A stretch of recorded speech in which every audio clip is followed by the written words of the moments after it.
Naglagiting ang kainit sa adlaw kaganiha didto sa lalawigan sa Bohol, maong maihaplang ang mga mibisita sa mga samang, ilabi na sa Tagbilaran City. Aduna na hinuoy mga residente nga naguna nang mibisita sa mga samang. Gilaumang mas mudaghan pa ang mga mobisita karong gabii. Mismong si Police Lieutenant Colonel Reggie Rial, ang hepe sa Tagbilaran City Police Station, ang nangunay sa pagbisita sa mga minteryo aron masiguro ang kahapsay sa pagtimaan sa kalag-kalag karong tuiga. Wala man say gikataho nga kagubot sa mga samang nga bukas gikan sa alas 6 sa buntag hangtod na sa alas 10 sa gabi. Actually sir, bawal tayong magdala ng mga matutulis na bagay, and then bawal tayong magsugal, bawal tayong mag-inom, bawal tayong magdala ng malalakas na speaker.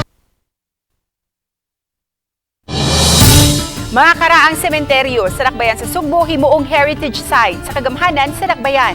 Kini aron i-develop isip atraksyon sa turismo sa syudad, kini matud ni Mayor Michael Rama. Lakip niini ang pagpreserbar ug pagpanindot pa sa mga mausoleum ug mismo sa dapit nga hinimutangan niini. Pipila niini ang Doña Pepang Chinese Cemetery ug uban pang mga samang. Samtang tinguha usab sa syudad nga hawanan gikan sa mga nagpuyo sa mga samang ug i-relocate sila sa laing dapit.